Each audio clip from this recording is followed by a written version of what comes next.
नमस्कार दोस्तों, मैं अरुण मिश्रा स्वागत करता हूं आप सबका एक बार फिर से SSB crack exams YouTube channel पर। आज हम जानेंगे कि भारत के कितने सैन्य बेसेस भारत के बाहर बने हुए हैं और उन्हें वहां क्यों बनाया गया है और इससे भारत को क्या फ़ायदा है। हम इन सभी बातों के बारे में जानेंगे। पर उससे पहले दोस्तों, अगर आप एक डिफेंस एस्पिरेंट हैं तो आप अपनी सभी डिफेंस एग्ज़ाम की प्रिपरेशन एनडीए, सीडीएस, एफकैट और एसएसबी इंटरव्यू की प्रिपरेशन घर बैठे ही कर सकते हैं एसएसबी क्रैक एग्ज़ाम के प्लेटफॉर्म से। आप एसएसबी क्रैक एग्ज़ाम की लर्निंग ऐप को प्ले स्टोर से भी डाउनलोड कर सकते हैं। तो आगे बढ़ते हैं और जानते हैं ताजिकिस्तान के फाखोर एयरफोर्स बेस के बारे में, जो कि ताजिकिस्तान की कैपिटल दुशानबे से 150 किलोमीटर दूर फाखोर में है। ये इंडियन एयरफोर्स और ताजिक एयरफोर्स का कंबाइंड एयरबेस है। दोस्तों, चाबहार अफगानिस्तान के पोर्ट से वहाँ लॉजिस्टिक की सप्लाई की जाती है। दोस्तों, अब बात करते हैं भूटान में इंडियन मिलिट्री बेस की। भूटान में Indian military training team IMTRAT है। ये वेस्टर्न भूटान में स्थित है, जहाँ इंडियन आर्मी का ये बेस रॉयल भूटान आर्मी और रॉयल बॉडीगार्ड ऑफ भूटान की ट्रेनिंग कराता है। दोस्तों, अब बात करते हैं मेडागास्कर की। मेडागास्कर में इंडियन नेवी के बेस को 2007 में बनाया गया था।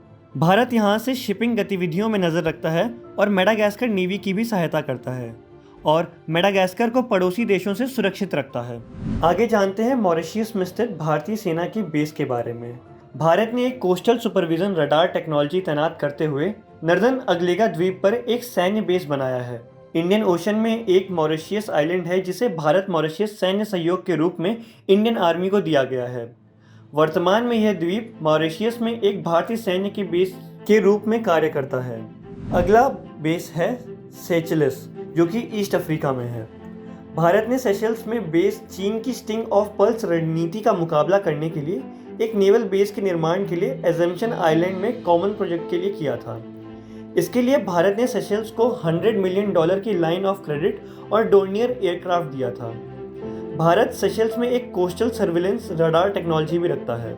इसके जरिए वो आसपास के देशों की सैन्य गतिविधियों पर नज़र रखता है। दोस्तों, अब बात करते हैं ओमान की। ओमान में भारत के 4 मिलिट्री बेसेस हैं और ये बात ध्यान रखने की है कि दुक्म पोर्ट ने पहले INS मुंबई के लिए एक पोर्ट के रूप में भी काम किया था। ओमान में भारत के 3 नौसैनिक अड्डे और एक एयरबेस है। दोस्तों, आगे बढ़ते हैं और जानते हैं ईरान के चाबहार पोर्ट के बारे में, जहां भारत का मिलिट्री बेस है, जिसे भारत ने 2018 में अपने नियंत्रण में किया और उसके बाद उसकी पूरी जिम्मेदारी भारत के पास है। और ये ईरान का इकलौता पोर्ट है। आगे जानते हैं सिंगापुर में भारत के मिलिट्री बेस के बारे में। 29 नवंबर 2017 को सिंगापुर ने मलक्का नेवल कॉर्पोरेशन में चाइनीज़ एक्सपेंशन का मुकाबला करने के लिए भारत और चीन दोनों के साथ एक नौसैनिक सहयोग समझौता किया। समझौते ने भारत को चीनी ट्रेड रूट में अपनी सैन्य उपस्थिति स्थापित करने में भी मदद की।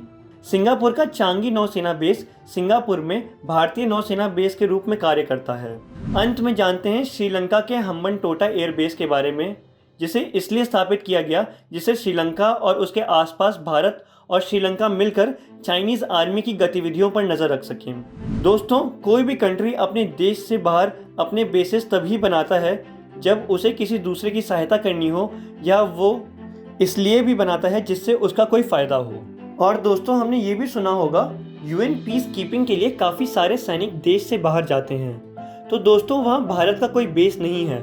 वो वहाँ लोकल बॉडीज़ के साथ अलाइन होके और UN द्वारा कराई गई व्यवस्था में रुकते हैं और UN के लिए काम करते हैं। दोस्तों, और अंत में अगर आप एक डिफेंस एस्पिरेंट हैं तो आप अपनी सभी डिफेंस एग्ज़ाम की प्रिपरेशन और SSB इंटरव्यू की प्रिपरेशन घर बैठे ही कर सकते हैं SSB क्रैक एग्ज़ाम की लर्निंग ऐप के साथ। आप इस ऐप को प्ले स्टोर से भी डाउनलोड कर सकते हैं। आशा करता हूँ कि आपको ये वीडियो पसंद आई होगी। और दोस्तों, अगर ये वीडियो आपको पसंद आई है तो इसे लाइक करें, चैनल को सब्सक्राइब करें और इस वीडियो को अपने दोस्तों के साथ शेयर करना ना भूलें। I will see you in the next video. जय हिंद।